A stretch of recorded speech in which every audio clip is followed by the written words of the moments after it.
O estalido agudo da mão do Richard contra minha face ecoou pelos salões de mármore do Museu Metropolitano. Como um tiro. 300 da elite de Nova York congelaram a meio da conversa. Os copos de champanhe suspensos no ar, os sorrisos perfeitamente ensaiados a estalar como porcelana fina. Toquei na minha bochecha em chamas, sentindo o ardor irradiar pelo meu rosto enquanto a valsa da orquestra morria num silêncio absoluto. O som da minha flauta de champanhe a estilhaçar-se no chão pareceu durar para sempre, cada fragmento de cristal a apanhar a luz do lustre. Enquanto se espalhava pelo mármore. Envergonhaste-me à frente de toda a gente. Sibilou Richard entre dentes cerrados, o seu acentuado sotaque nova-iorquino cortando o silêncio atordoado. Os seus olhos cinzento-aço tinham aquela frieza familiar que se tornará minha companheira diária nos últimos 20 anos de casamento. Do outro lado do salão, ouvi uma voz que não ouvi há décadas, quente e familiar apesar dos anos entre nós. Senhoras e senhores, por favor, continuem a desfrutar da noite. James Carter, o meu ex-namorado bilionário. O homem cuja gala de caridade estávamos a assistir, o homem cuja mera presença tinha desencadeado o acesso de violência do meu ex-marido milionário. Devia ter visto isto a chegar 6 meses antes. Nunca imaginei que descobrir que estava grávida aos 42 anos seria o primeiro dominó numa reação em cadeia, que destruiria a vida perfeitamente construída que eu tinha e revelaria o abuso narcisista que suportei durante 2 décadas. O murmúrio de convidados chocados enchia o ar enquanto matronas da sociedade cochichavam por detrás das mãos cravejadas de joias. Saltos tilintavam no mármore à medida que as pessoas se aproximavam para testemunhar o drama ou recuavam, embaraçadas. Fiquei ali, uma mão no meu ainda plano estômago, protegendo a vida de 12 semanas que crescia dentro de mim. A outra ainda pressionada contra minha bochecha latejante. Sarah. A voz do James estava mais próxima agora. Aquele tom pensativo do meio-oeste que costumava fazer-me sentir segura quando éramos jovens e tolos. E acreditávamos que o amor podia conquistar tudo. Estás bem? Richard endireitou seu smoking de $5.000 e sorriu. Aquele sorriso de político treinado que tinha aperfeiçoado durante a sua ascensão de vendedor de seguros de classe média a magnata do imobiliário milionário. Apenas um mal-entendido entre marido e mulher, nada com que te devais preocupar, Carter. Mas vi o maxilar do James a endurecer, as mãos cerradas ao lado do corpo. Aos 45 anos, tinha se tornado no homem confiante e bem-sucedido que sempre soubera que ele podia ser. O rapaz desajeitado da universidade por quem me apaixonei, e deixei, era agora um filantropo bilionário cujo império empresarial abrangia 3 continentes. Não há mal-entendido quando um homem agride uma mulher grávida em público, disse James calmamente. Mas a sua voz espalhou-se pelo salão. Vários outros homens avançaram, os rostos carregados de desaprovação. O meu coração martelava contra as costelas. Como é que ele sabia que eu estava grávida? Teria sido assim tão óbvio durante a nossa breve conversa antes. Quando Richard me arrastou dali antes que eu pudesse fazer mais do que balbuciar um olá ao homem que em tempos me prometeu amor eterno.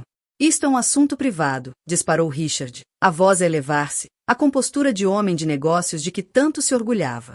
A rachar como gelo na primavera. A Sarah é minha mulher. Está a carregar o meu filho. E isso dá-te o direito de lhe bateres? A pergunta veio de Margaret Carter, mãe de James, de 70 anos. O seu refinado sotaque de Boston cortando a tensão como uma lâmina. Movia-se pela multidão com a autoridade do velho dinheiro. E da sabedoria mais velha ainda, o seu cabelo prateado a brilhar sob os lustres. A sala susteve a respiração. No nosso círculo social. Quando Margaret Carter falava, as pessoas escutavam. O seu falecido marido tinha sido senador. O nome da sua família adornava alas hospitalares e edifícios universitários.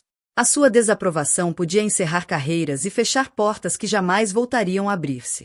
Senhora Carter, penso que houve um mal-entendido. Começou Richard, a voz a mudar para o charme suave que usava quando negociava acordos de milhões de dólares. O único mal-entendido, aqui está um homem adulto achar que pode agredir uma mulher e chamar-lhe um assunto privado. A voz da Margaret era aço envolto em seda. Segurança, por favor, escoltem o Sr. Mitchell para fora do recinto. Observei em silêncio atônito enquanto 2 homens de fato preto surgiam ao lado de Richard.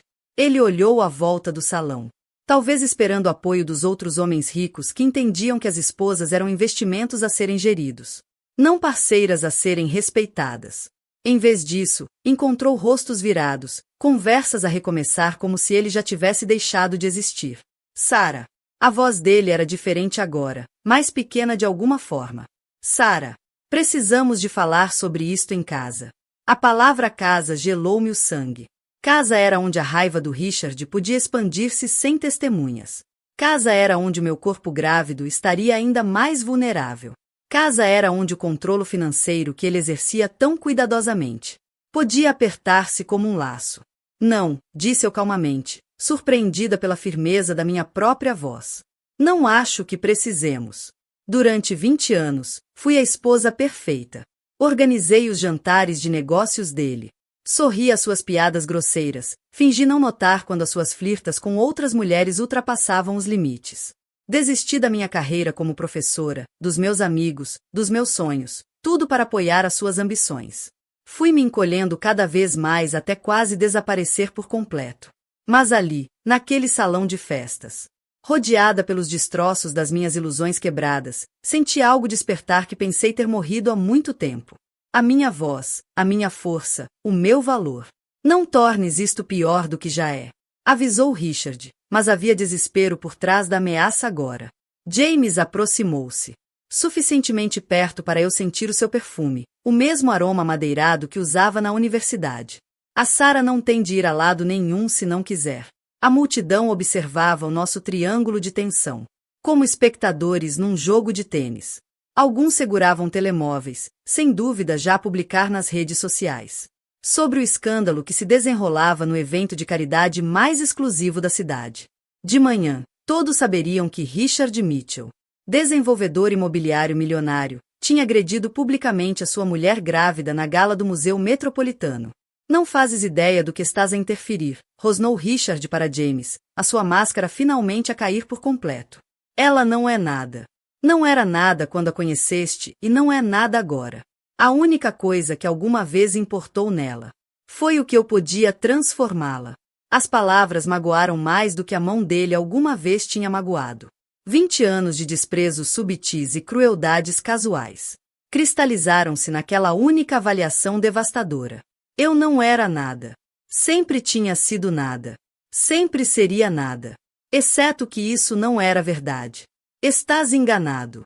Disse eu, a minha voz ganhando força a cada palavra. Nunca fui nada. Só me esqueci de quem era durante um tempo. Os seguranças já estavam a conduzir Richard em direção à saída, mas ele torceu-se para trás e olhou para mim uma última vez. Vais arrepender-te disto, Sarah.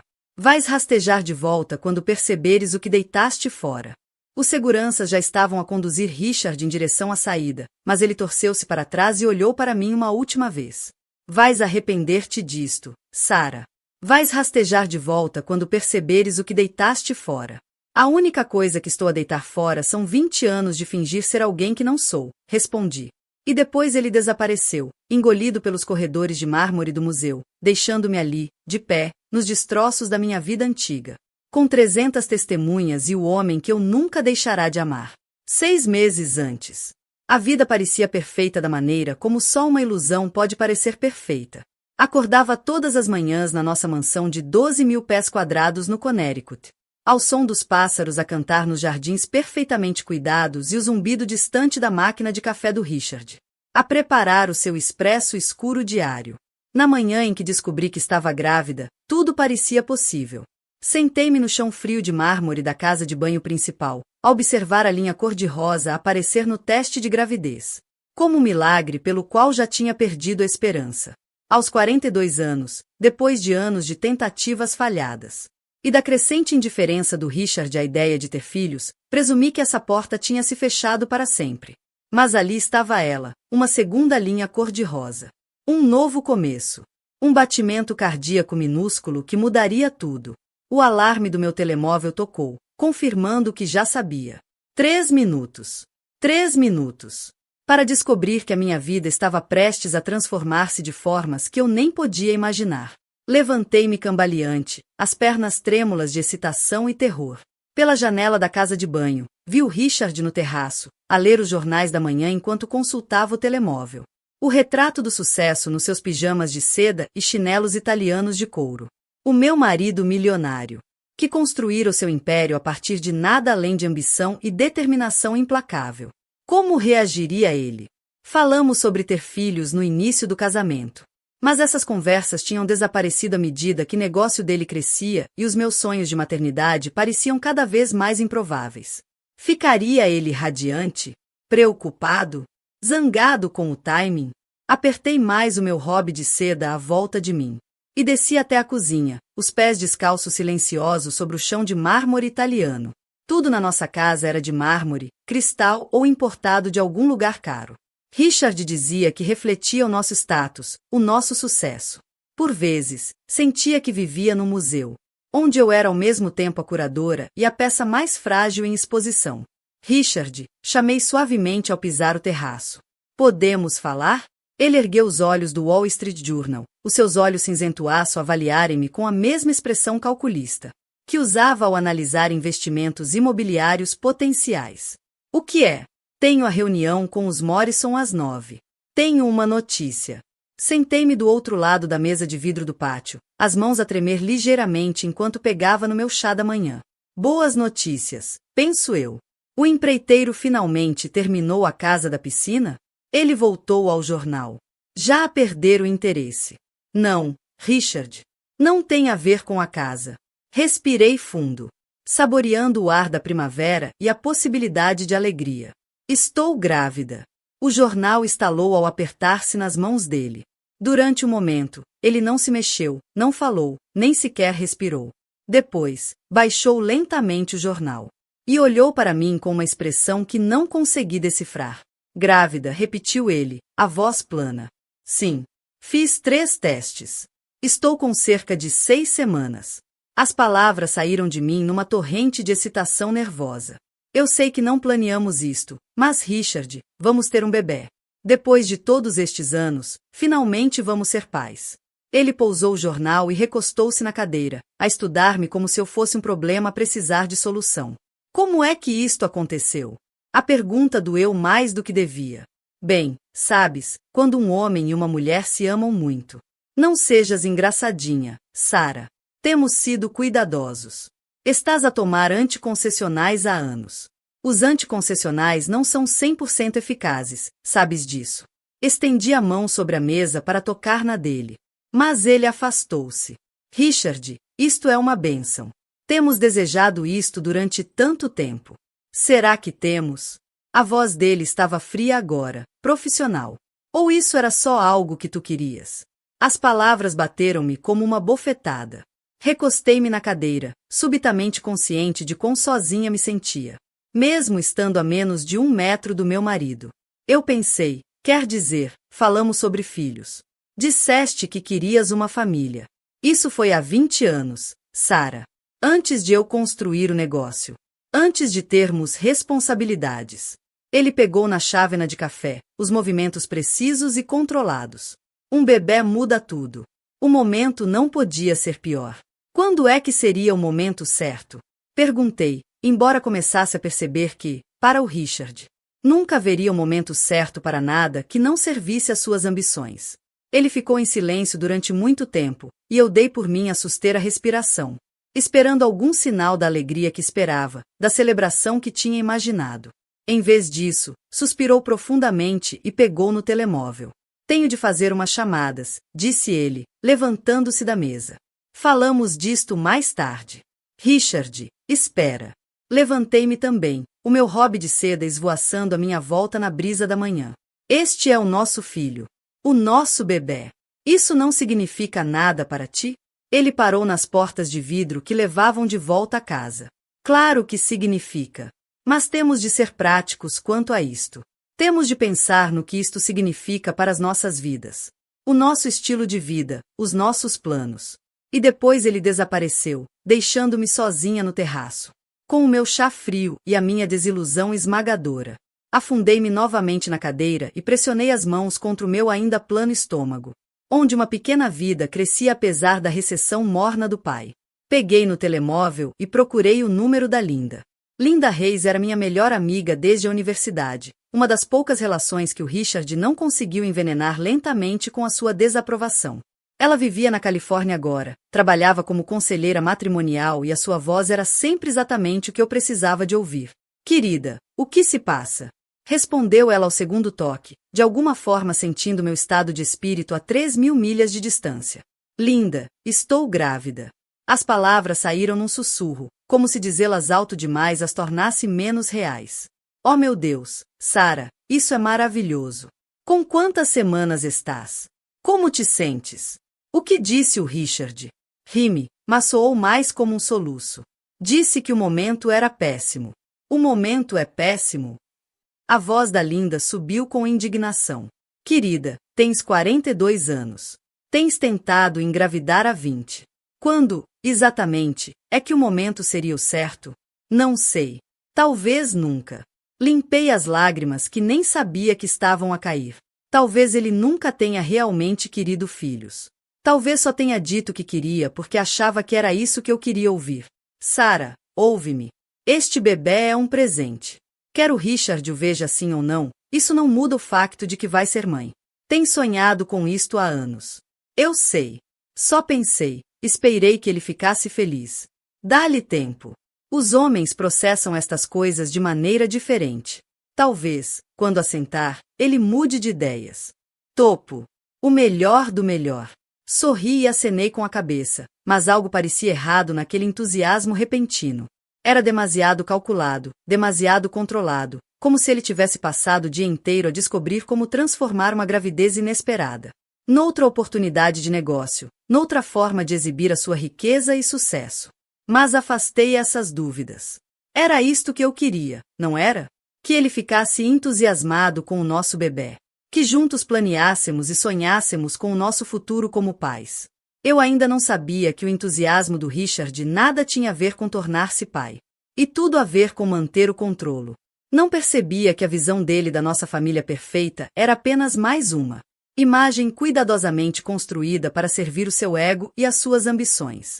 Não fazia ideia de que, em 6 meses, estaria de pé no Museu Metropolitano, com a cara a arder da mão dele, finalmente a perceber que o único erro que cometi foi acreditar que o amor podia mudar alguém que nunca amou verdadeiramente ninguém além de si próprio. Fale-me dos sonhos, Sarah. A doutora Emily Stone sentava-se à minha frente no seu gabinete acolhedoramente iluminado. Os seus olhos gentis focados inteiramente no meu rosto enquanto eu lutava por encontrar palavras para os pesadelos que me atormentavam há semanas. O relógio na parede marcava suavemente os minutos de mais uma sessão de terapia da qual eu escondia ao Richard. São sempre iguais, disse eu, as mãos pousadas de forma protetora sobre a minha barriga em crescimento. Com 16 semanas de gravidez, a barriga começava finalmente a notar-se, embora eu tivesse ficado perita em escondê-la com blusas largas e cachecóis estratégicos. Estou a correr por corredores vazios à procura de algo que perdi, mas nunca consigo lembrar-me do que procuro. E como se sente nesses sonhos? Assustada. Como se não encontrar o que for, algo terrível irá acontecer. Mudei de posição na cadeira de couro, tentando encontrar conforto. Doutora Stone, é normal sentir esta ansiedade durante a gravidez? O Richard continua a dizer que é só hormonal, mas isto parece mais do que isso. A doutora Stone inclinou-se ligeiramente para frente, o seu cabelo prateado a apanhar a luz da tarde, que entrava pelas janelas do gabinete. Sarah, já nos vemos há 2 meses. Nesse tempo, mencionou que o seu marido controla os seus gastos, as suas interações sociais. E fica zangado quando toma decisões sem o consultar primeiro. Isso não é ansiedade hormonal. É a sua mente a reconhecer padrões de abuso narcisista. A palavra abuso fazia-me sempre estremecer. Abuso era o que acontecia a outras mulheres, mulheres mais fracas, mulheres que não tinham casas bonitas e maridos bem-sucedidos. E tudo o que o dinheiro podia comprar. O Richard nunca me tinha batido antes da gala. Ele só me geria, guiava-me, ajudava-me a tomar melhores decisões. Ele não é abusivo, disse eu automaticamente. Ele só é exigente com certas coisas. Construiu algo incrível do nada e quer protegê-lo. Fale-me da universidade, Sarah. Fale-me do James. O ar ficou preso-me na garganta. Tinha mencionado James apenas uma vez, semanas antes, quando a doutora Stone perguntou se eu já tinha estado apaixonada antes do Richard. A pergunta apanhou-me desprevenida e, antes de me conseguir conter, disse que sim. Foi há muito tempo. Mas amava-o. Eu era jovem. Era diferente naquela altura. Olhei pela janela para a rua movimentada de Manhattan, onde as pessoas passavam apressadas, com propósito e destino. O amor parecia mais simples quando tinha 22 anos. O que o tornava mais simples? Fechei os olhos e deixei-me lembrar. O James via-me. Não quem ele queria que eu fosse. Não quem achava que eu devia tornar-me. Apenas eu. Ele ouvia-me quando eu falava do desejo de dar aulas de inglês no secundário, e ficava entusiasmado com as minhas ideias. Fazia-me sentir que os meus pensamentos importavam. E o Richard? A pergunta ficou suspensa no ar como fumo. Abri os olhos e olhei para a doutora Stone. Esta mulher que se tornará no meu salva-vidas de formas que só agora começava a compreender. O Richard faz-me sentir segura, disse finalmente. Ou fazia. Segura financeiramente? Sim. E socialmente segura. O Richard sabe como o mundo funciona. Sabe como ter sucesso, como fazer as coisas acontecerem. Quando conheci, eu era uma rapariga ingênua de Ohio que não percebia nada de dinheiro, nem de status, nem de poder. Ele ensinou-me. O que é que ele lhe ensinou? As memórias invadiram-me então. 20 anos de instruções cuidadosas sobre como ser o tipo certo de esposa para o tipo certo de homem. Como me vestir para jantares de negócios, como conversar com pessoas importantes, como sorrir e acenar enquanto os homens falam de negócios. E as mulheres discutem trabalho de caridade. Ele ensinou-me a ser alguém digna do seu sucesso, disse em voz baixa. E quem era você antes de ele lhe ensinar isso? Fiquei em silêncio durante muito tempo, a pensar na rapariga que fui na universidade. Sarah Wilson, licenciada em inglês, estagiária docente. Voluntária como tutora de leitura numa escola primária local. A rapariga que usava jeans e camisolas largas, e passava horas em cafés a falar de livros e sonhos e possibilidades. A rapariga que amava o James Carter com a paixão feroz e descomplicada da juventude. Não era ninguém de especial, disse eu. Quem o diz? A pergunta atingiu-me como um golpe físico. Quem o diz? Diz o Richard. Sussurrou uma voz na minha cabeça. O Richard, que passou 20 anos a convencer-me subtil e sistematicamente de que eu tinha sorte por tê-lo. Que sem a sua orientação e apoio, eu não seria nada. Sarah, pode contar-me sobre o dia em que escolheu o Richard em vez do James? Nunca lhe tinha contado sobre essa escolha, mas de alguma forma ela compreendia que ela existira. Era isso que os bons terapeutas faziam, supunha eu. Viam as escolhas que nos moldam, mesmo quando tentamos escondê-las. Foi no fim de semana da licenciatura, comecei, a voz mal acima de um sussurro. O James tinha sido aceite no mestrado em Stanford. Queria que eu fosse com ele. Disse que podíamos casar, começar uma vida juntos na Califórnia. E o Richard? O Richard tinha acabado de se licenciar em gestão. Tinha uma oferta de emprego em Nova York, numa empresa de desenvolvimento imobiliário. Era mais velho, mais sofisticado. Parecia ter tudo planeado. Ri-me amargamente. O James falava de sonhos e possibilidades. O Richard falava de segurança e planos práticos. O que disse o James quando lhe contou que escolhia o Richard? A memória atingiu-me como uma dor física, aguda e inesperada, depois de todos estes anos. James de pé no parque de estacionamento atrás da minha residência universitária. O rosto pálido sob a luz da rua, as mãos a tremer enquanto eu lhe devolvia o anel simples de prata, que me tinha dado no Natal. Disse que compreendia. Disse que queria que eu fosse feliz. E que, se o Richard me podia dar coisas que ele não podia, então eu devia ir. Enxuguei as lágrimas. Não me lembrava de ter começado a chorar. Mas os olhos dele, meu Deus, os olhos dele, pareciam tão magoados. Como se eu tivesse partido algo dentro dele que não podia ser consertado. Acha que fez a escolha certa? Era a pergunta da qual eu fugia há 20 anos. A pergunta que assombrava os meus sonhos e me seguia nos meus dias perfeitamente decorados. E na minha vida perfeitamente organizada. Pensei que sim. O Richard oferecia estabilidade. Sucesso, um caminho claro em frente. Dir-lhe-ia que segurança sem autenticidade é apenas outro tipo de prisão. Abri os olhos e olhei para a doutora Stone. Dir-lhe-ia que ela já é suficiente. Exatamente como é. E o que diria a si própria agora? A resposta surgiu como um relâmpago. Repentina, iluminadora e absolutamente aterradora. Diria a mim mesma que ainda não é tarde demais para escolher de novo. A doutora Stone sorriu. E pela primeira vez em meses, senti que conseguia respirar profundamente. Como se as paredes da minha vida perfeitamente controlada tivessem rachado apenas o suficiente para deixar entrar um raio de luz. Sarah, quero que pense em algo entre agora e a próxima sessão. Está prestes a tornar-se mãe. Que tipo de mulher quer que o seu filho veja quando olhar para si? Que tipo de vida quer mostrar-lhe como exemplo?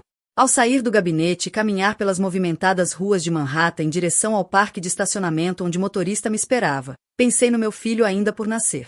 Rapaz ou rapariga?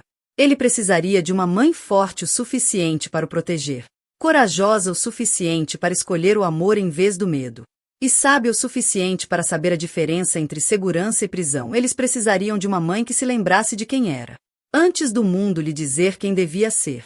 Pela primeira vez em 20 anos, comecei a lembrar-me dessa mulher, e percebi com uma clareza cristalina que ela ainda estava lá, enterrada sob décadas de condicionamento cuidadoso, à espera de permissão para voltar à superfície. O convite para a gala do Museu Metropolitano estava à minha espera na secretária. Quando cheguei à casa nessa tarde, elegante, caro e com o poder de mudar tudo. 3 semanas depois, o correio mudou tudo. Estava de pé na nossa cozinha banhada de sol, a arranjar rosas brancas num vaso de cristal enquanto me preparava mentalmente para mais um dia de fingir que o meu casamento não me estava a sufocar lentamente, quando Maria trouxe o correio da tarde. O envelope grosso, cor de creme, destacava-se entre as habituais contas e catálogos, como um sussurro de algo significativo. O remetente fez-me tremer as mãos. A Fundação Carter. A fundação do James. Pousei as rosas e fiquei a olhar para o envelope, o coração a bater contra as costelas. Em 20 anos a viver nos círculos sociais de Nova York, o Richard e eu nunca tínhamos recebido um convite para um evento da Fundação Carter. A filantropia do James centrava-se em educação e redução da pobreza, causas que não se alinhavam com os interesses comerciais ou ambições sociais do Richard. O som do papel a rasgar pareceu estranhamente alto. Quando abri o envelope e li a caligrafia elegante. A Fundação Carter convida cordialmente para a gala anual do Museu Metropolitano, em apoio a programas de literacia para crianças desfavorecidas. Sábado, 15 de outubro, 19 horas. Traje formal. Anfitrião, James Carter. O meu telefone tocou antes que eu pudesse processar completamente as implicações. O número do Richard apareceu no ecrã e atendi sem pensar. Sarah, recebeste?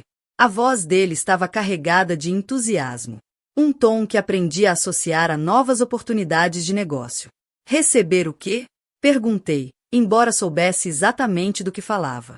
O convite para a gala da Fundação Carter.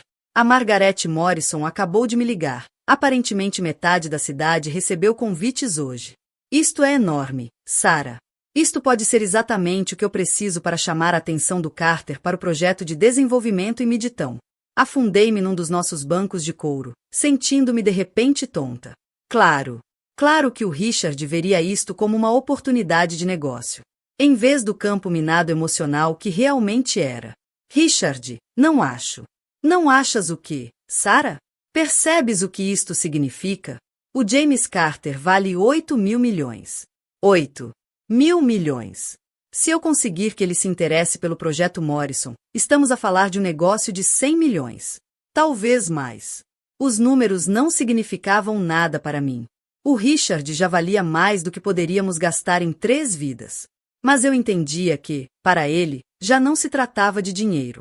Tratava-se de poder, prestígio, o vício de estar sempre a querer mais. Preciso de te dizer uma coisa, disse calmamente, a mão livre a mover-se instintivamente até a barriga. Agora obviamente arredondada, com 20 semanas de gravidez. O quê?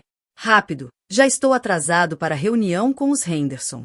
Respirei fundo, saboreando o medo e a coragem em partes iguais. Conheci o James Carter na universidade. Namoramos durante 3 anos. O silêncio do outro lado da linha estendeu-se tanto que pensei que a chamada tinha caído. Depois, a voz do Richard voltou, fria e perigosa de uma forma que me fez encolher o estômago. Tu namoraste com o James Carter? Sim. Acabamos quando nos licenciamos. Não falo com ele desde então. Tu namoraste com o James Carter e nunca me disseste? A voz dele estava a ficar mais baixa, o que aprendi ao longo dos anos. Era muito mais assustador do que quando gritava. Em 20 anos de casamento, nunca mencionaste que tiveste uma relação com um dos homens mais poderosos de Nova York? Foi há muito tempo, Richard. Não me pareceu relevante. Não te pareceu relevante? A explosão veio então, a voz a subir num grito que me fez afastar o telefone da orelha. Sarah, tenho tentado conseguir uma reunião com o Carter há 5 anos. 5 anos de networking, de contactos, de apresentações cuidadosamente planeadas. E tu tinhas uma linha direta com ele este tempo todo? Não é nada disso. Não falamos há décadas. Não faço ideia se ele sequer se lembra de mim. Claro que se lembra de ti. Os homens não esquecem mulheres como tu, Sarah. Bonita. Inteligente. De uma boa família. Tu és exatamente o tipo de mulher que os bilionários colecionam. As palavras magoaram mais do que deviam. Era assim que o Richard me via? Como uma peça de coleção. Um troféu que ele conseguiu adquirir antes que o James o fizesse? Richard, estás a exagerar. Foi na universidade. Éramos miúdos. Miúdos que namoraram durante 3 anos. Miúdos que provavelmente falavam de casamento, de futuros, de sonhos. Já o ouvia andar de um lado para o outro, os passos firmes no chão de madeira do escritório. Diz-me a verdade, Sarah. Ele pediu-te em casamento? O convite estava endereçado ao Sr. e Sra. Richard Mitchell. O James sabia que eu era casada. Sabia, claramente, há anos. Talvez há décadas. O pensamento fez-me sentir exposta. Vulnerável. Como se ele tivesse estado a observar a minha vida à distância. Enquanto eu permanecia completamente alheia dele. Talvez seja só coincidência. Talvez ele convide toda a gente do nosso círculo social. O riso do Richard foi amargo e cortante. Sarah, tu és muitas coisas, mas ingênua não é uma delas. Ou não devia ser, depois de 20 anos casada comigo. Nada do que o James Carter faz é coincidência. Ele construiu um império de bilhões a ser estratégico em cada passo que dá. Se ele nos está a convidar para a gala dele, é porque quer alguma coisa. O que é que ele poderia querer de nós? De nós? Nada. De ti? A voz do Richard caiu novamente naquele tom perigosamente baixo. Isso ainda está por ver. A chamada terminou, deixando-me sozinha na nossa cozinha perfeita, com o convite ainda apertado nas mãos trêmulas. Através das janelas do chão ao teto, conseguia ver os nossos jardins impecáveis. A piscina que o Richard mandou construir para impressionar os sócios de negócios. A quadra de tênis que nunca aprendi a usar como deve ser. Tudo era bonito e caro, e vazio. Pensei no James, no rapaz por quem me tinha apaixonado com a certeza feroz da juventude. No homem que se tornará num dos filantropos de maior sucesso do mundo, mantendo a gentileza e integridade que me tinham atraído desde o início. O homem que nunca se casou, segundo as menções ocasionais nas colunas sociais, que eu apanhava ao longo dos anos. O meu telemóvel vibrou com uma mensagem do Richard. Vamos à gala. Compra algo deslumbrante. Isto é negócio. Tudo era negócio com o Richard. O nosso casamento era negócio. A minha gravidez era negócio.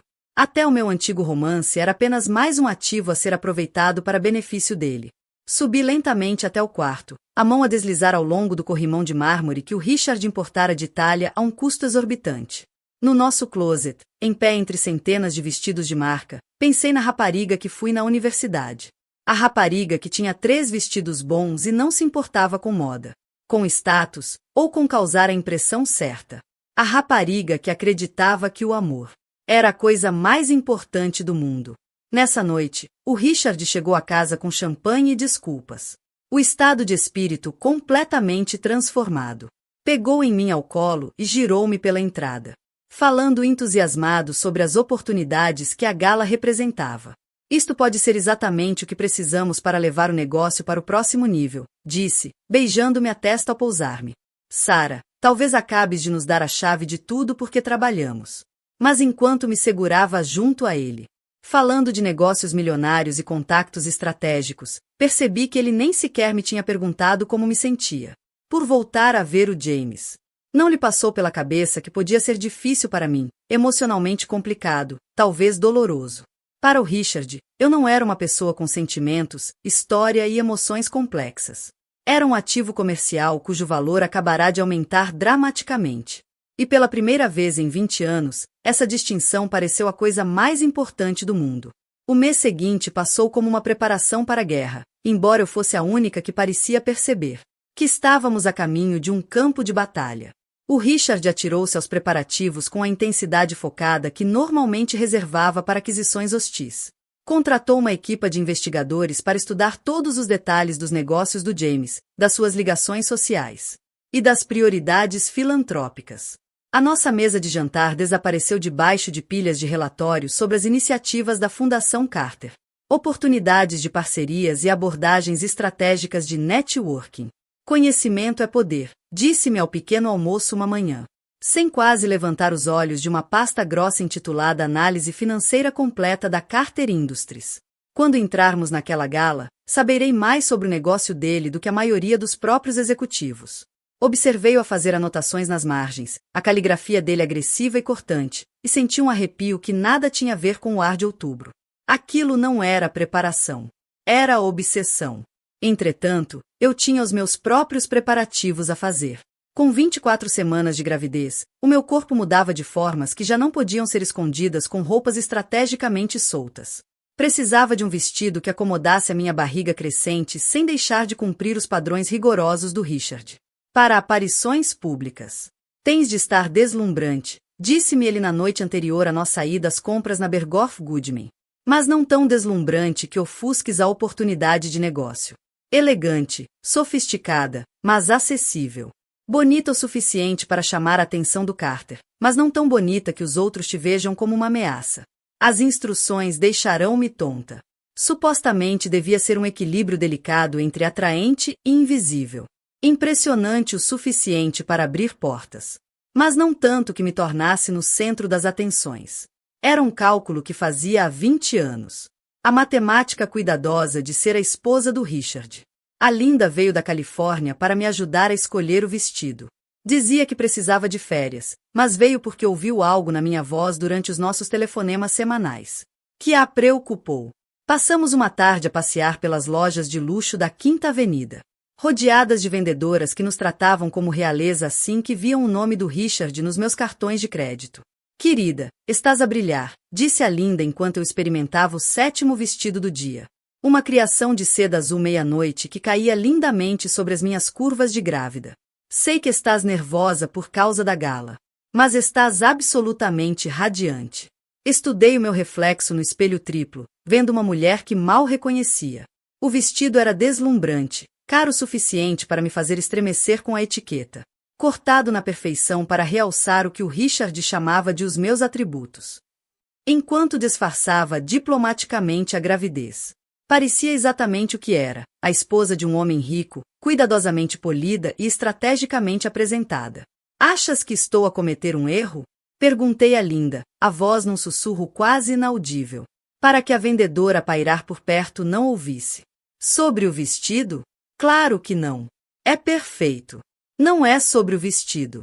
É sobre ver o James de novo. A Linda ficou em silêncio por um momento, a estudar o meu reflexo com atenção cuidadosa que normalmente reservava para suas pacientes de terapia. Sarah, posso perguntar-te uma coisa? E quero que penses mesmo na tua resposta. Acenei com a cabeça, encontrando o olhar dela no espelho. Vais a esta gala como esposa do Richard? Ou vais como tu própria? A pergunta bateu-me como um golpe físico. Fiquei a olhar para o meu reflexo, a tentar ver para além do vestido caro e da maquilhagem perfeita. Até a mulher por baixo de tudo. Quem era essa mulher? Encontrei-me de pé junto às janelas do chão ao teto, a olhar para as luzes cintilantes de Manhattan, e a pensar em escolhas. Estás muito calada esta noite, Sarah, observou Caroline Morrison, sentando-se ao meu lado com a chávena de café equilibrada com perfeição no pires. Estás bem? Estás com um ar um pouco pálido. Só cansada, respondi, a mão a mover-se instintivamente até a minha barriga. Com 6 meses de gravidez, o cansaço era constante, mas não era o cansaço físico que me desgastava. Era o peso emocional de fingir ser alguém que nunca tinha sido verdadeiramente. A gravidez deve estar a afetar-te, disse Amanda, com a particular simpatia de quem nunca passou por isso. O Richard deve estar radiante por se tornar pai. Sim, respondi automaticamente. Ele está muito entusiasmado. Mas, mesmo enquanto dizia as palavras, percebi o quão raramente o Richard falava do bebê nos últimos tempos. O entusiasmo inicial tinha desaparecido tão rapidamente quanto surgira, substituído pela obsessão com a gala e as oportunidades de negócio que representava. Quando ele me olhava agora, eu já não sabia se via a esposa grávida, ou apenas mais um ativo no seu portfólio estratégico. Já escolheu nomes? Perguntou Patrícia. Os homens têm sempre opiniões fortes sobre nomes. Ainda estamos a discutir, respondi. Embora a verdade fosse que mal tínhamos falado nisso. O Richard parecia ver a gravidez como algo que me estava a acontecer, em vez de algo que estávamos a viver juntos. Mais tarde, nessa noite, enquanto regressávamos à casa em silêncio pelas ruas da cidade, o Richard falou finalmente. Estiveste calada ao jantar. Estava cansada. Não podes estar cansada na gala, Sarah. É demasiado importante. Vai haver jornalistas, fotógrafos, pessoas influentes que podem afetar o nosso futuro. Tens de estar no teu melhor. Virei-me para ele, a luz fraca do interior do carro. Richard, e se o James não se lembrar de mim como tu achas que ele se lembra? E se esta estratégia toda nos rebentar nas mãos? Não vai. A certeza dele era absoluta, inabalável. Confia em mim, Sarah. Eu sei como os homens pensam. Sei como os homens de sucesso pensam. Ele nunca te esqueceu. Como podes ter tanta certeza? O Richard sorriu, mas não havia calor no sorriso. Porque se eu fosse ele, também nunca te teria esquecido. As palavras deviam ter sido românticas, mas soaram como uma ameaça, como um aviso sobre o que aconteceria. Se o James Carter se mostrasse interessado em recuperar algo que o Richard considerava sua propriedade. Ao entrarmos na nossa garagem circular, vi o meu reflexo na janela do carro. E vi uma estranha a olhar para mim. Uma estranha bonita, bem vestida, com olhos tristes. E uma vida cuidadosamente construída que parecia uma jaula. Em menos de 2 semanas, eu voltaria a ver o James Carter pela primeira vez em 22 anos. Estaria na mesma sala com o homem que amei e perdi. E com o homem com quem casei e aprendi a temer. E por razões que ainda não conseguia articular. Sabia que essa noite mudaria tudo. A noite da gala chegou como uma tempestade. Pesada de antecipação e com a promessa de destruição. Passei a tarde no salão, deixando a equipe escolhida pelo Richard transformar-me na versão perfeita da sua esposa. O meu cabelo foi apanhado num elegante coque que destacava os brincos de diamantes que ele me dera no aniversário. A maquilhagem estava impecável, pensada para realçar a minha beleza natural sem parecer exagerada. As unhas pintadas num nude clássico que combinava com o vestido azul meia-noite. Pendurado no nosso quarto como um ponto de interrogação. Está deslumbrante, Sra. Mitchell, disse a cabeleireira enquanto ajustava os últimos fios do penteado. O seu marido é um homem de muita sorte. Sorri e acenei com a cabeça, mas as palavras pareceram ocas. Sorte sugeria escolha, autonomia, a possibilidade de perda. O Richard não se sentia com sorte por me ter. Sentia-se com direito a mim, como se sentia em relação aos seus outros bens caros. Quando voltei para casa, o Richard já estava vestido no seu smoking perfeitamente ajustado. A andar de um lado para o outro no quarto enquanto gritava ordens ao telefone sobre detalhes de negócios de última hora. Parecia bonito e bem-sucedido. E completamente focado em tudo menos na mulher que estava prestes a dar à luz o seu filho dentro de 4 meses. Estás atrasada, disse ele quando entrei no quarto, mal olhando para mim antes de voltar a chamada. Não disse nada. Apenas entrei na casa de banho do nosso quarto e comecei o processo cuidadoso de me transformar na mulher que ele precisava que eu fosse esta noite. O vestido assentava perfeitamente, deslizando sobre as minhas curvas de grávida como seda líquida. As joias que ele escolhera, diamantes e safiras mais valiosos do que a maioria das casas, captavam a luz lindamente. Os sapatos eram ligeiramente mais baixos do que o habitual, uma concessão à gravidez que o Richard aprovou com relutância. Quando saí da casa de banho, o Richard olhou finalmente para mim com atenção total. Perfeita, disse ele. Mas não me olhava como o marido olha para a mulher. Olhava-me como o negociador de arte examina um quadro que está prestes a vender. Absolutamente perfeita. A viagem de carro até o Museu Metropolitano foi tensa, cheia de expectativas não ditas. O Richard tinha me preparado com um briefing detalhado sobre a estratégia da noite. Aproximar-me gradualmente do James, deixá-lo dar o primeiro passo. Ser encantadora, mas não ansiosa. Criar oportunidades para o Richard falar de negócios sem parecer insistente. Lembra-te, disse ele enquanto o motorista atravessava o trânsito de Manhattan. Isto não é sobre ti. Não é sobre o teu passado com o Carter. É sobre o nosso futuro. O futuro da nossa família. Acenei com a cabeça e levei as mãos até a barriga, sentindo o bebê a dar pontapés como se respondesse a tensão na minha voz. Que tipo de futuro estávamos realmente a construir? Que tipo de família exigia este nível de cálculo e manipulação? O Museu Metropolitano à noite tinha se transformado em algo mágico. Milhares de luzes iluminavam a fachada neoclássica, e um tapete vermelho estendia-se da rua até a entrada, flanqueado por fotógrafos e jornalistas, a documentar a chegada da elite de Nova York.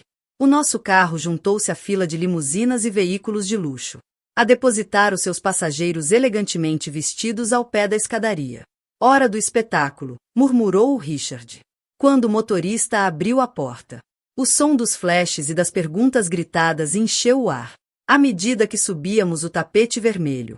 A mão do Richard nas minhas costas era possessiva, proprietária, guiando-me com a confiança de um homem que pertencia àquele mundo. Sorri e acenei aos fotógrafos, a cumprir o meu papel no teatro da riqueza e influência. Lá dentro, o museu tinha se transformado num mundo de brilho e luxo. O grande hall erguia-se sobre nós, preenchido pelo som de uma orquestra ao vivo e pelo murmúrio suave de 300 conversas. Empregados de luvas brancas moviam-se entre os convidados, com bandejas de champanhe e canapés. Flores, milhares de rosas brancas e orquídeas, preenchiam todos os espaços disponíveis, com a sua fragrância discreta. E lá estava ele, junto à base da grande escadaria, a receber os convidados com a mãe ao seu lado. James Carter, 22 anos, tinham-lhe sido gentis, o rapaz desajeitado da universidade que eu recordava. Tinha se tornado num homem de confiança tranquila e presença inegável.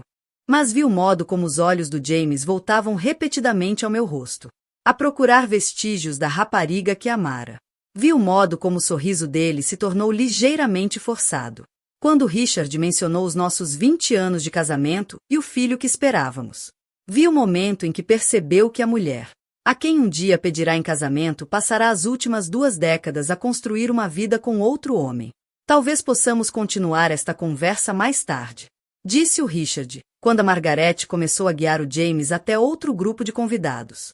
Gostava muito de discutir algumas oportunidades de colaboração. Claro, respondeu o James, mas olhava para mim quando disse: espero que desfrutem da noite, Sarah. Ambos. Quando ele se afastou, senti algo partir-se dentro de mim. Não o estalido agudo de um trauma repentino, mas o colapso lento e inevitável de uma parede, que eu passará 20 anos a construir à volta do coração. Correu perfeitamente, disse o Richard ao meu ouvido, a voz quente de satisfação. Viste como ele olhou para ti? Vamos conseguir tudo o que queremos com isto. Mas enquanto observava o James a desaparecer na multidão, a cumprimentar outros convidados com aquele mesmo sorriso caloroso, enquanto a Margaret me observava do outro lado da sala com olhos calculistas, percebi que o Richard queria e o que eu precisava nunca tinham sido a mesma coisa. E essa diferença iria importar mais do que qualquer um de nós poderia imaginar. À medida que a noite avançava, também aumentava o perigo que eu ainda não conseguia ver aproximar-se. A gala desenrolava-se à nossa volta como uma dança elaborada, com o Richard a guiar-me de conversa em conversa, a apresentar-me a potenciais parceiros de negócio e as suas esposas, como se eu fosse mais uma aquisição impressionante a exibir. Ele estava no seu elemento, encantador, confiante, a circular pela sala com a facilidade treinada de quem entende que as relações são apenas mais uma forma de moeda. Eu sorria e acenava e dizia as frases certas, mas uma parte de mim permanecia consciente do James, a mover-se pela multidão, do outro lado do salão. A cada poucos minutos, os nossos olhares cruzavam-se por entre o mar de convidados elegantes, e sentia aquele velho aperto no estômago. O reconhecimento, a possibilidade, os caminhos não percorridos. Estás distraída, murmurou o Richard. Num curto intervalo entre conversas. Estávamos junto a um dos enormes arranjos florais. Com copos de champanhe nas mãos, a observar a orquestra preparar o próximo andamento. Estou cansada. O bebê. Coloquei a mão livre sobre a barriga. A usar a gravidez como desculpa, como tinha aprendido a fazer nos últimos meses. Não podemos sair já. Ainda não tive oportunidade real de falar com o Carter sobre o projeto Morrison. Apertei ligeiramente o cotovelo. E notei que ele continua a olhar para aqui. Ainda tens a atenção dele.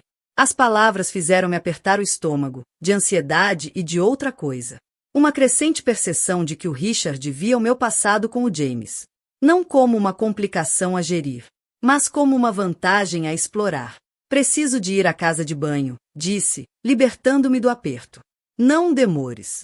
O leilão começa dentro de 20 minutos e quero estar de volta ao lugar antes. Já volto, interrompi, já afastar-me antes que ele terminasse de me dar instruções. A casa de banho do museu era um santuário de mármore, ecoando com os sons suaves da água corrente e conversas sussurradas. Fiquei em frente ao lavatório, a encarar o meu reflexo no espelho, a tentar reconhecer a mulher que me olhava de volta. Ela era bonita, vestida com luxo, perfeitamente arranjada. E estava completamente perdida. Estás exatamente como me lembro de ti. Virei-me e vi a Margaret Carter a sair de uma das cabinas. O cabelo prateado impecável e os olhos astutos fixos no meu rosto com precisão cirúrgica. Senhora Carter, não sabia que estava. Por favor, chama-me Margaret. Somos praticamente família, afinal de contas. Ela dirigiu-se ao lavatório ao meu lado, lavando as mãos com atenção meticulosa.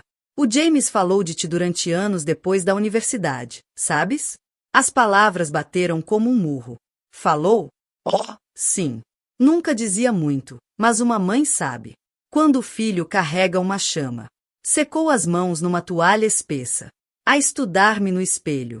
Sempre me perguntei o que teria acontecido à rapariga que partiu o coração do meu filho. Não foi minha intenção, comecei, e parei. O que podia dizer? Que era jovem e assustada. Convencida de que não era suficientemente boa para o mundo deles, que escolhi segurança em vez de amor.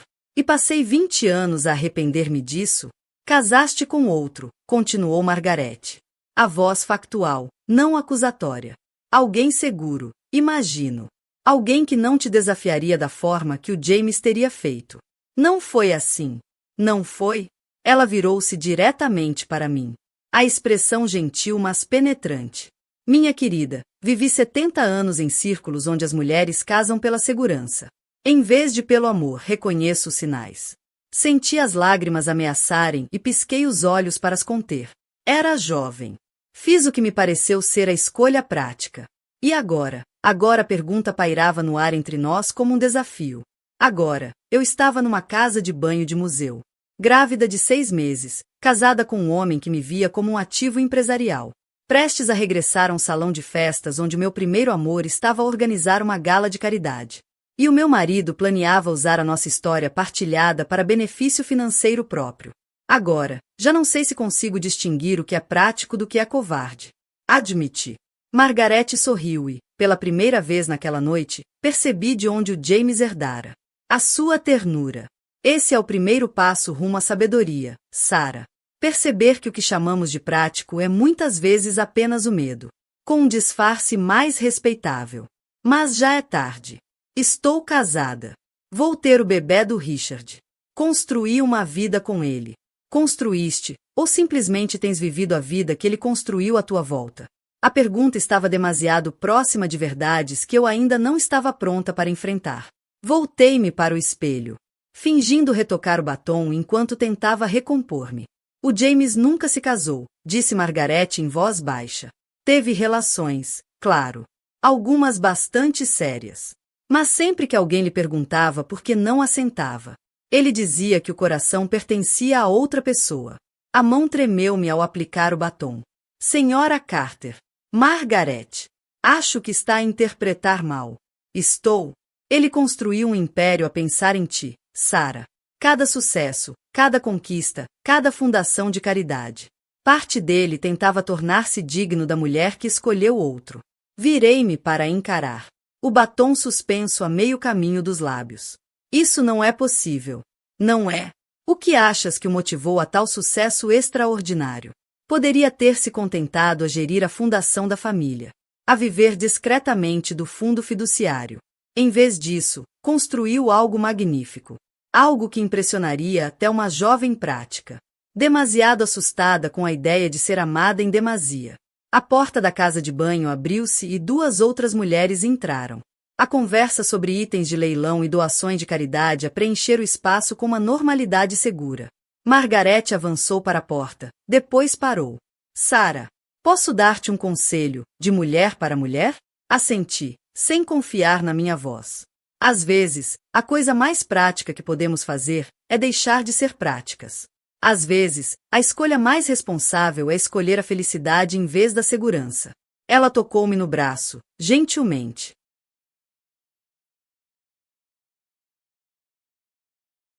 Ela tocou-me no braço, gentilmente.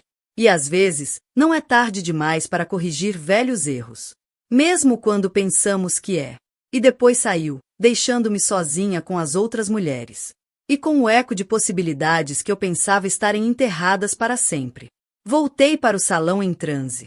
A mente a girar com as revelações da Margarete. O Richard estava exatamente onde o deixei. A impaciência visível na linha apertada do maxilar. Finalmente. Já pensava que tinhas caído lá dentro. Pegou no meu braço com posse. O leilão está prestes a começar. Temos de nos posicionar onde o Carter nos veja participar. Quando nos sentamos a uma das mesas elegantemente compostas, viu James na frente da sala, a preparar-se para falar ao público. Tinha um ar confiante e imponente ao aproximar-se do microfone. Mas reparei na forma como os olhos varreram a sala, até encontrarem os meus. Senhoras e senhores, começou. A voz a preencher facilmente o salão. Bem-vindos à 15ª Gala Anual da Fundação Carter. Esta noite, estamos aqui para apoiar programas de literacia que já mudaram a vida de mais de 50.000 crianças, em comunidades desfavorecidas por todo o país. O público aplaudiu educadamente. Mas eu mal ouvi. Estava a ver o rosto do James. A paixão e o empenho que ali existiam. O cuidado genuíno com a causa que defendia. Aquilo não era networking nem escalada social. Era um homem que encontrara propósito em usar o seu privilégio para elevar os outros.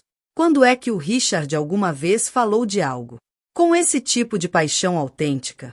O nosso objetivo esta noite é ambicioso. Continuou o James. Esperamos angariar $2 milhões para expandir os nossos programas para mais 10 cidades. Cada dólar contribuirá diretamente para a capacidade de uma criança aprender a ler, a aprender, a sonhar com possibilidades para além das suas circunstâncias atuais.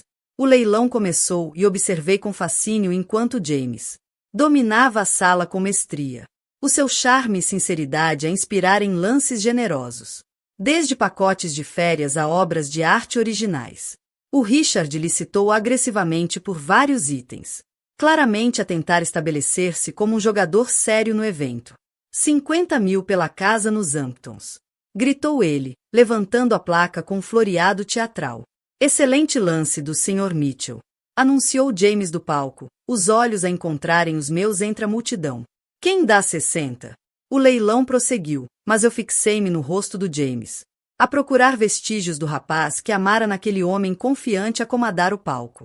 Estava lá, percebi, a bondade, a integridade, a força tranquila que me tinham atraído desde o início. Tinham amadurecido, mas continuavam lá. E eu, no mesmo tempo, em que me tinha tornado? Em que me tinham transformado? O que deixei ser podado? $200 mil. Gritou uma voz do fundo da sala. E a multidão virou-se para ver quem tinha feito tal oferta extravagante. Generosidade notável, disse James. Mas a atenção dele estava noutro lado. Segui o olhar e vi que estava a olhar para nossa mesa, onde o Richard se sentava com evidente satisfação por ter feito o maior lance da noite. Vendido ao Sr. Mitchell por $200 mil. Anunciou James. Uma contribuição extraordinária para uma causa extraordinária. Os aplausos foram estrondosos, mas eu sentia-me enjoada. O Richard acabará de gastar mais do que a maioria das pessoas ganha em vários anos. Não por generosidade ou compromisso com a literacia, mas como uma exibição de riqueza para impressionar o James Carter. À medida que o leilão terminou e a dança começou, o Richard estava no seu auge, a aceitar cumprimentos e a fazer contactos com outros grandes doadores. Mas reparei que o James não se aproximara da nossa mesa, apesar das tentativas óbvias do Richard de chamar-lhe a atenção. Por que é que ele não vem cá? Murmurou o Richard. A frustração a começar a transparecer. Acabei de lhe dar a maior doação da noite. Talvez esteja ocupado com outros convidados, sugere. Embora suspeitasse que o James nos estava a evitar por razões muito diferentes. Não. Isto é por tua causa, Sarah. Ele está a fazer-se difícil porque sabe que estás aqui comigo. A voz do Richard estava a ficar com aquele tom perigosamente calmo, que significava que a raiva dele estava a crescer. Quer que eu lute pela atenção dele. Richard, isso não é. Não me digas o que não é. Eu sei como os homens pensam. Sei o que ele está a fazer. Levantou-se abruptamente, endireitando o casaco do smoking. Se ele quer jogar, vamos jogar. Anda. Para onde vamos? Para lembrar o James Carter exatamente o que ele perdeu. Quando te perdeu? Puxou-me para me levantar e conduziu-me até a pista de dança, onde outros casais balançavam ao som romântico da orquestra. Mas o Richard não queria romance. Aquilo era estratégia. Performance. Uma exibição calculada para provocar uma reação. Sorri, ordenou ele enquanto me lançava para a pista. Parece feliz. Parece apaixonada pelo teu marido. Tentei obedecer, mas o esforço era enorme. Como fingir estar apaixonada? Quando começavas a perceber que nunca soubeste, na verdade, como o amor devia realmente sentir-se. Enquanto dançávamos, via o James ao longe, a falar com doadores e membros da fundação. A atenção aparentemente focada nas funções de anfitrião.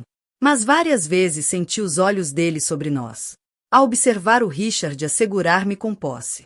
A ver-me sorrir, acenar e interpretar o papel da esposa devota. Ele está a ver, disse o Richard com satisfação. Não consegue tirar os olhos de ti. Mas quando olhei, o James estava a virar-se. A expressão indecifrável. A caminhar em direção à saída com passos longos e decididos. Ele vai-se embora, disse eu. Sem saber por que é que isso me parecia uma perda tão grande. Ótimo, respondeu o Richard. Deixa-o ir, desejando o que não pode ter. Deixa-o passar a noite a pensar no que poderia ter sido. Enquanto a música aumentava à nossa volta e o Richard me apertava mais, percebi que o James Carter não era o único que ia passar a noite a pensar no que poderia ter sido.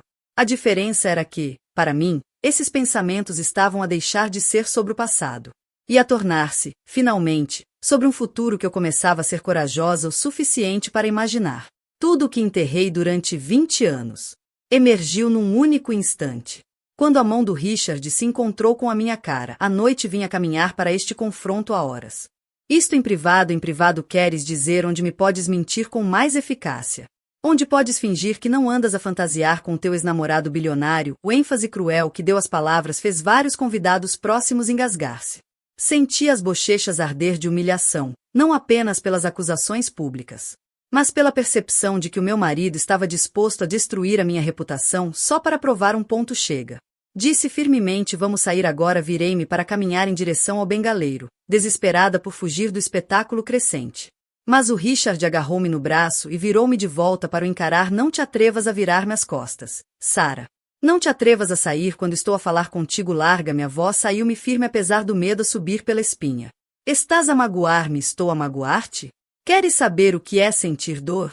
Tenta passar 20 anos a construir algo com alguém, para depois descobrir que essa pessoa andava a esconder segredos que podem destruir tudo porque lutaste. Nunca escondi segredos, não destruí nada, Richard.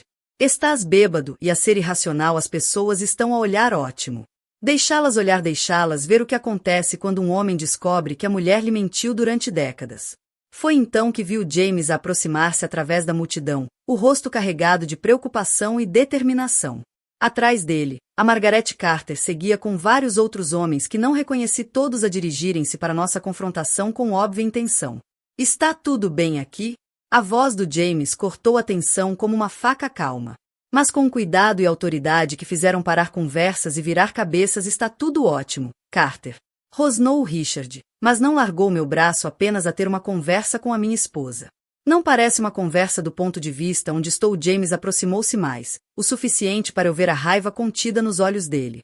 Parece que estás a agarrar uma mulher grávida em público. O que faço com a minha esposa não é da tua conta. Torna-se da minha conta quando fazes na minha gala de caridade à frente dos meus convidados no meu museu.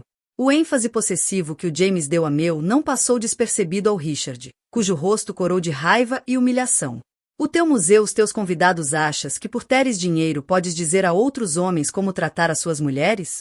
Acho que qualquer homem decente sabe que não se agarra uma mulher grávida com força suficiente para lhe deixar marcas. Olhei para o meu braço e vi que o James tinha razão. Os dedos do Richard tinham deixado marcas vermelhas na pele, claramente visíveis contra a seda pálida do meu vestido. Richard, disse calmamente. Por favor, larga-me, não até resolvermos isto, não até admitires do que se trata realmente. Do quê? Do que é que se trata realmente? Do teu arrependimento, das tuas dúvidas, da tua fantasia. Sobre o que teria sido a tua vida se tivesses casado com ele em vez de comigo. As palavras explodiram dele. Com 20 anos de inseguranças e ressentimentos acumulados à nossa volta, a multidão tinha crescido. Mais interessada, mais investida em ver a nossa dor privada tornar-se espetáculo público. Queres saber a verdade? Continuou o Richard, a voz a subir quase até ao grito. Queres saber o que realmente perdeste? Olha à tua volta. Sarah, olha para o que ele construiu, olha para o que ele se tornou. Milhões de dólares, respeito internacional, influência filantrópica, e o que é que tu recebeste em troca? Um promotor imobiliário milionário do Queens que teve de lutar por tudo o que conseguiu. Richard, não vou parar. Achas que ele é melhor do que eu? Achas que fizeste escolha errada? Achas que te contentaste com o que sobrou? Isso não é verdade, não é? Então por que é que não consegues olhar para mim da mesma forma que olhaste para ele esta noite? Por que é que não consegues sorrir para mim da mesma forma que sorriste para ele? A dor na voz dele era real e, por um momento, quase tive pena dele, quase percebi que, por baixo da raiva e do controlo, havia um poço profundo de insegurança por nunca ser suficiente. Por nunca ser digno da vida que construiu para si próprio. Mas depois o aperto no meu braço intensificou-se e o rosto dele torceu-se de raiva. E eu vi o homem que ele era realmente por baixo de todos os fatos caros e charme ensaiado. Envergonhaste-me à frente de toda a gente, disse, a voz baixa e perigosa. Fizeste-me parecer um idiota. Eu não fiz nada além de ficar aqui a ouvir-te humilhar-nos a ambos. Achas que ele quer mercadoria danificada? A voz do Richard subiu de novo, ecoando pelo salão de mármore como um tiro de pistola. Tu pensas que o teu bilionário perfeito quer uma mulher que está a carregar o filho de outro homem? Foi então que ele me bateu. O estalo agudo da palma da sua mão contra minha face ecoou pelo museu como um trovão. O som pareceu suspender o tempo, congelando 300 convidados em silêncio chocado, enquanto meu copo de champanhe escorregava dos meus dedos dormentes e se estilhaçava contra o chão de mármore. Por um momento, ninguém se mexeu. Ninguém respirou. A orquestra parou de tocar a meio de uma nota e o suave murmúrio de conversa morreu em absoluto silêncio. Toquei na minha bochecha ardente, sentindo o ardor a irradiar pelo rosto, enquanto Richard olhava para a própria mão como se não acreditasse no que acabará de fazer. Meu Deus, disse a voz de Margaret Carter, cortando o silêncio como uma lâmina. Segurança, removam este homem imediatamente do recinto. Mas o James já se estava a mexer, colocando-se entre mim e o Richard com uma graça letal, o rosto frio de fúria controlada. Precisas de sair, disse calmamente, mas a sua voz chegou a todos os cantos do salão de baile silencioso. Isto é entre mim e a minha mulher, disse o Richard, mas a sua bravata já estava a ceder, o instinto de homem de negócios finalmente reconhecer que cruzar uma linha da qual não se volta atrás. A única coisa entre ti e a tua mulher agora é uma ordem de restrição, respondeu James, a voz mortalmente calma. A segurança já está a caminho. Pode sair voluntariamente ou ser escoltado algemado. Tu escolhes. Fiquei ali, no centro do salão de baile silencioso, uma mão na bochecha ardente, a outra protegendo a barriga, rodeada pelos estilhaços do copo de champanhe e do meu casamento de 20 anos. 300 das pessoas mais influentes de Nova York assistiam, fascinadas e em choque, à queda em tempo real da vida cuidadosamente construída que eu levava. Sarah, disse o Richard, a voz agora diferente, mais pequena, desesperada. Sarah, desculpa. Eu não queria, eu nunca, isto não é quem eu sou. Mas era. Era exatamente quem ele era. Sempre tinha sido. Por baixo dos fatos caros, das doações de caridade e do sucesso empresarial, era o homem que passou 20 anos a corroer lentamente a minha autoestima, até eu quase me esquecer que tinha valor próprio além do que podia proporcionar-lhe. Nunca mais me toques, disse eu, a voz trêmula mas firme. As palavras vinham de um lugar profundo dentro de mim, daquela parte que eu pensava ter perdido para sempre. Tu não entendes, disse o Richard, estendendo o braço novamente. Tu não entendes o que estás a deitar fora. O James avançou, bloqueando o caminho do Richard com o corpo. Sido cúmplice dessa ilusão durante 2 décadas. O único mal-entendido, disse com clareza, a voz a fazer-se ouvir por todo o salão de baile em silêncio, é um homem adulto pensar que possui outro ser humano. A multidão murmurou em aprovação, um som como vento por entre as folhas. Várias mulheres aproximaram-se, formando um círculo protetor à minha volta sem que ninguém pedisse. A Margaret Carter apareceu ao meu lado, a sua presença ao mesmo tempo reconfortante e imponente. Vais arrepender-te disto, disse o Richard, enquanto seguranças o guiavam para a saída. Vais rastejar de volta quando perceberes o que perdeste. Vais perceber que mais ninguém te vai querer. Mais ninguém vai cuidar de ti como eu cuidei. A única coisa que estou a deitar fora, respondi, a voz a ganhar força a cada palavra, são 20 anos de fingir ser alguém que não sou. E depois ele desapareceu, engolido pelos corredores de mármore do museu. Os gritos de protesto dele esvaneceram-se na distância, e os seguranças desapareceram com ele, deixando-me ali, de pé, no silêncio repentino do salão de baile, com 300 testemunhas e o homem que eu nunca deixei de amar. O James aproximou-se com cuidado, como se eu fosse um animal ferido que pudesse fugir a qualquer movimento brusco. Sarah, disse suavemente, estás ferida? Precisas de cuidados médicos? Ri-me, mas saiu mais como um soluço. Preciso de muitas coisas. Cuidados médicos são provavelmente o menor dos problemas. A Margaret Carter apareceu com uma cadeira e várias pessoas ajudaram-me a sentar. Alguém trouxe-me água. Alguém arranjou gelo para a bochecha. A multidão começou a dispersar lentamente, as conversas a retomarem-se em tons contidos enquanto a noite tentava voltar ao normal. Mas nada voltaria a ser normal. Acabará de destruir o meu casamento em frente a 300 pessoas. Acabará de deixar 20 anos de segurança financeira e estatuto social. Estava grávida de 6 meses, sem para onde ir e sem plano para o que vinha a seguir. E, pela primeira vez em décadas, senti-me livre. Liguei à tua médica, disse o James, ajoelhando-se ao lado da minha cadeira. Ela vem a caminho para verificar se tu e o bebê estão bem. Não tinhas de fazer isso.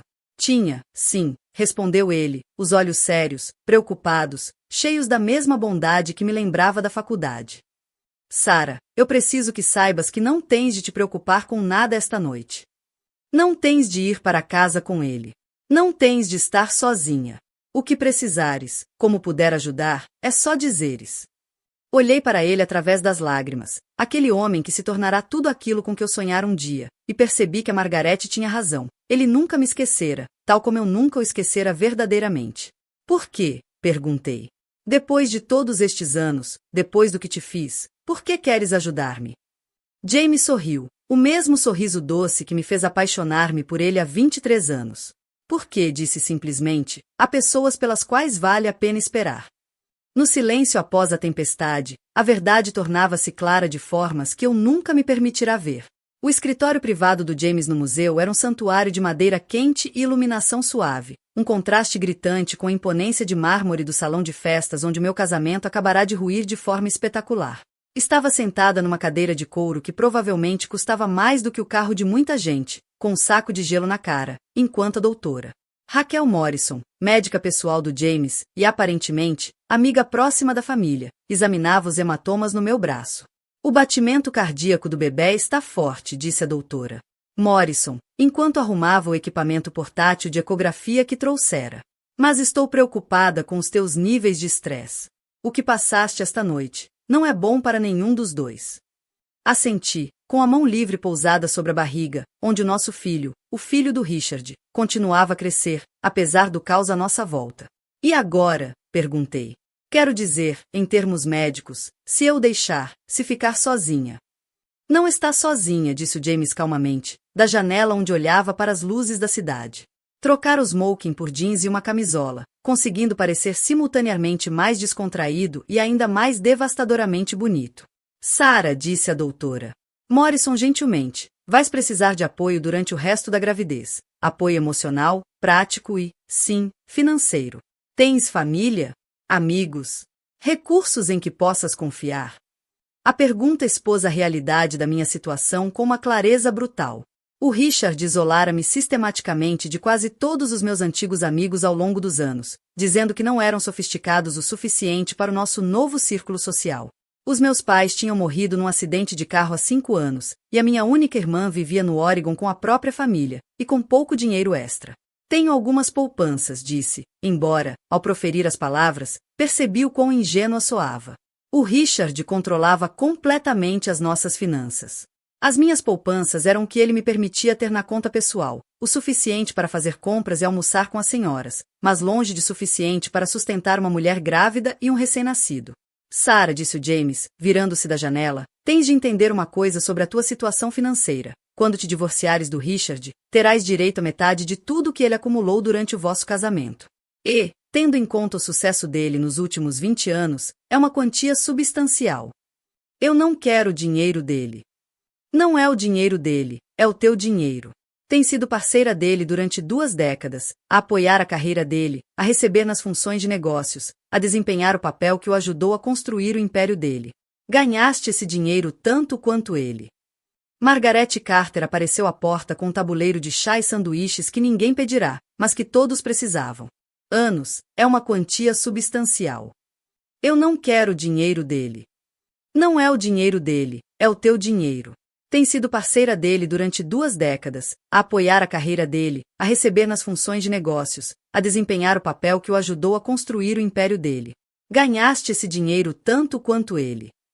Margaret Carter apareceu à porta com um tabuleiro de chá e sanduíches que ninguém pedirá, mas que todos precisavam.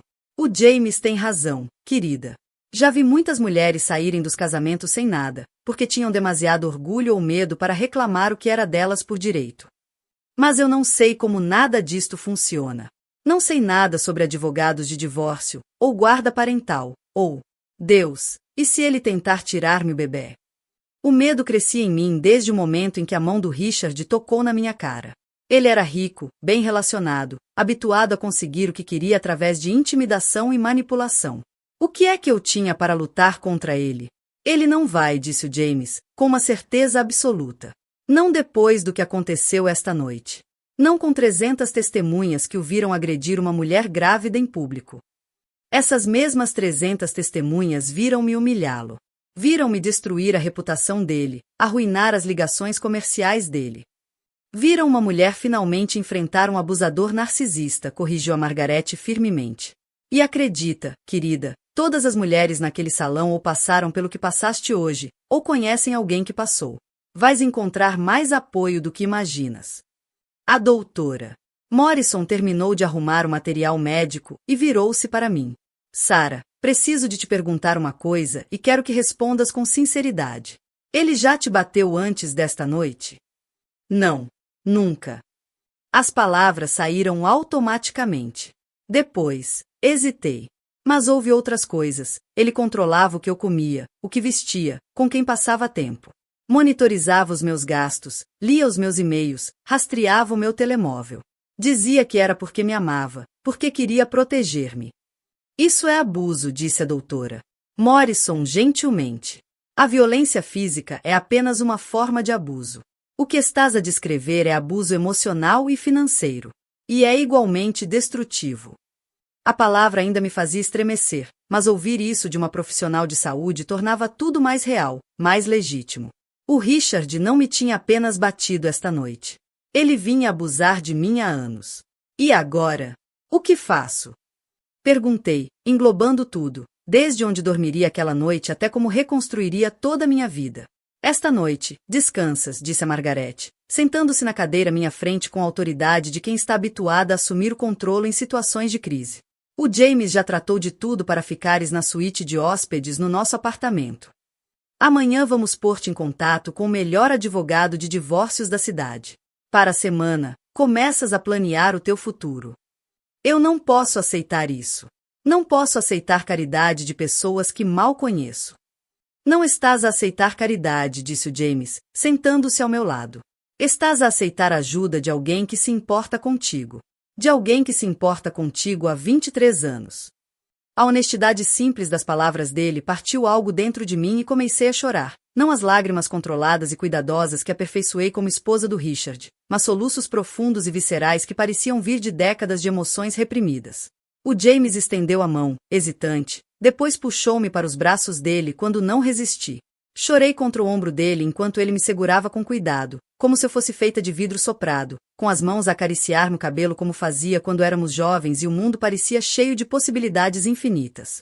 Desculpa, sussurrei contra o ombro dele. Desculpa por te ter deixado. Desculpa por ter escolhido ele. Desculpa por ter desperdiçado 20 anos da vida de ambos. Não desperdiçaste nada, disse ele baixinho. Fizeste a escolha que te pareceu certa na altura. Ambos aprendemos, crescemos nas formas em que precisávamos de crescer. Talvez precisássemos destes 20 anos para nos tornarmos nas pessoas capazes de fazer isto resultar. Afastei-me um pouco para olhar para o rosto dele, à procura de qualquer sinal de ressentimento, raiva ou da amarga desilusão que provavelmente merecia. Em vez disso, encontrei a mesma bondade firme que me fizera apaixonar por ele desde o início, temperado agora pela sabedoria e confiança que vem com a idade e o sucesso. James, estou grávida do filho de outro homem. Estou prestes a passar por um divórcio muito público, muito feio. Não tenho dinheiro, nem carreira, nem ideia de como ser outra coisa senão a esposa de alguém. Por que é que quererias ajudar-me? Por que é que quererias envolver-te neste caos? Ele sorriu, estendendo a mão para tocar a minha face não ferida com os dedos suaves. Porque há 23 anos, eu amava uma mulher corajosa, inteligente e compassiva que achava que não era boa o suficiente para o mundo. Ela tinha medo de entrar. Esta noite, vi essa mesma mulher encontrar coragem para abandonar uma vida que a estava a destruir, mesmo quando isso significava abdicar de tudo que achava que precisava para se sentir segura. Não sou corajosa. Estou aterrorizada. Ser corajosa não significa não ter medo. Significa ter medo e fazer o que é certo na mesma. Margaret pigarreou delicadamente. Se vocês os dois já acabaram de ser profundos, acho que a Sarah precisa de descansar. Foi uma noite longa e vai precisar de forças para o que vem a seguir. A doutora Morrison deixou instruções detalhadas sobre como monitorizar os meus níveis de estresse e vigiar sinais de complicações na gravidez. Margaret desapareceu para preparar o quarto de hóspedes e coordenar com a equipa de segurança para garantir que o Richard não podia entrar no edifício. James acompanhou-me pelos corredores silenciosos do museu até uma entrada privada onde um carro esperava para nos levar ao apartamento da família dele no Upper East Side.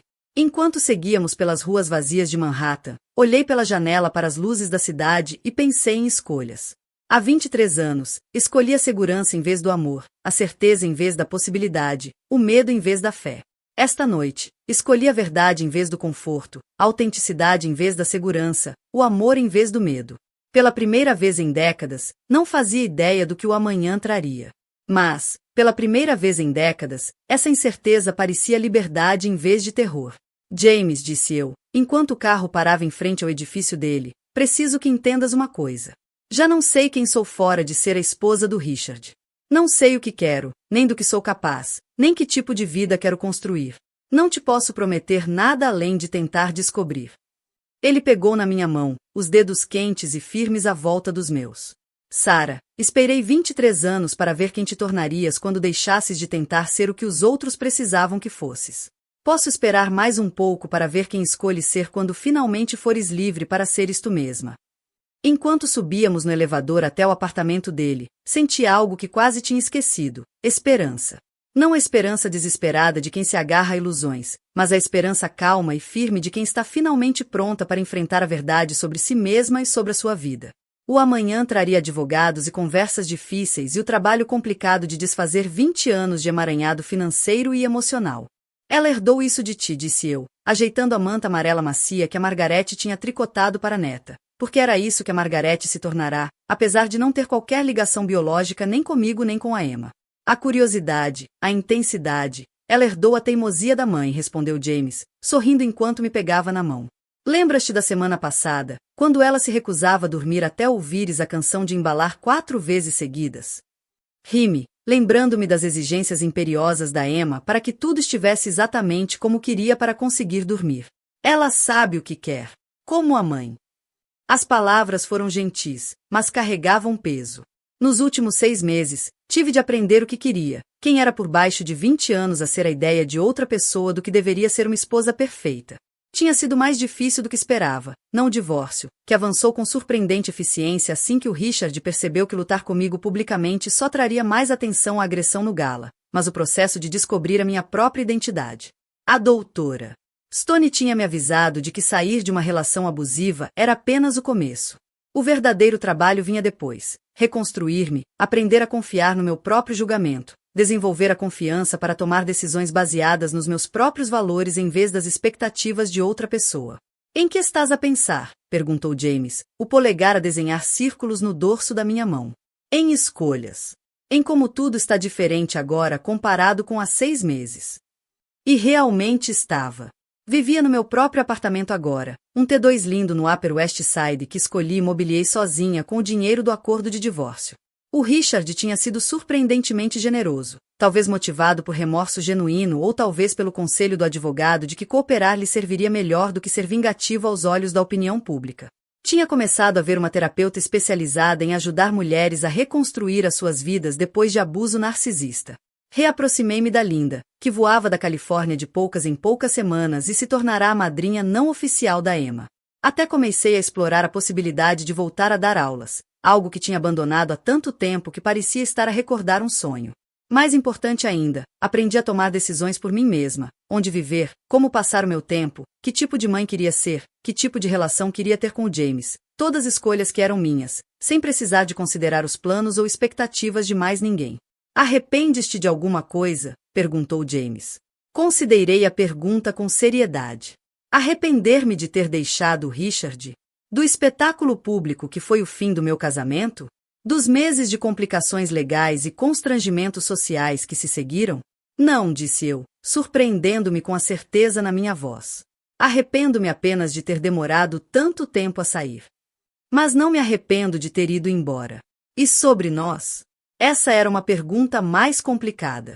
Eu e o James tínhamos sido cautelosos um com o outro, avançando devagar apesar da ligação óbvia que nunca se apagara totalmente. Tínhamos jantado juntos, tido longas conversas, passado noites tranquilas durante a minha gravidez e enquanto eu me ajustava à nova realidade. Falamos sobre o passado, as escolhas que fizemos, as pessoas em que nos tornamos durante os anos em que estivemos separados. Mas também fomos claros quanto ao facto de eu precisar de tempo para descobrir quem era como indivíduo antes de poder voltar a fazer parte de um casal. O James foi paciente, solidário, presente quando precisei dele, mas nunca me pressionou a avançar mais depressa do que eu estava pronta para avançar. Estou-te grata, disse eu, pela tua paciência, pela tua amizade, pela forma como me deixaste encontrar o meu próprio caminho sem tentares controlar o processo. Muito diferente da abordagem do Richard. Muito diferente da abordagem do Richard. Concordei. Um corredor passou por nós a correr, seguido por uma mulher a passear um cão pequeno, seguidos por um grupo de adolescentes a rir-se de algo num dos telemóveis.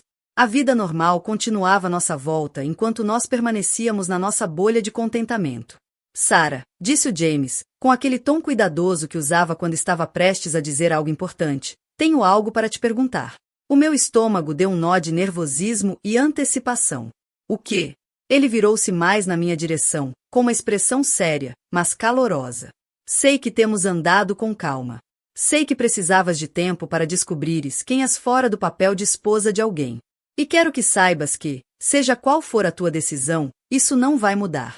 Vai ser sempre a mãe da Emma. Vai ser sempre alguém de quem gosto. Vais ter sempre o meu apoio. James.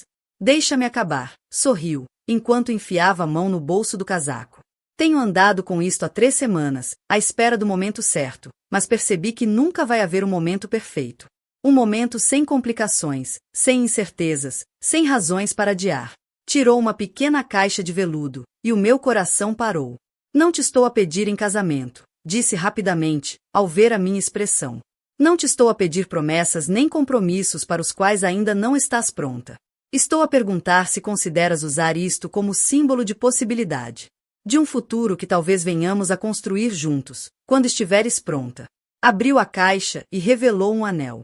Não era o diamante exuberante que o Richard me oferecerá há 20 anos como símbolo do seu sucesso, mas sim um aro simples com uma única pedra que captava a luz da manhã e lançava arco-íris sobre as nossas mãos entrelaçadas.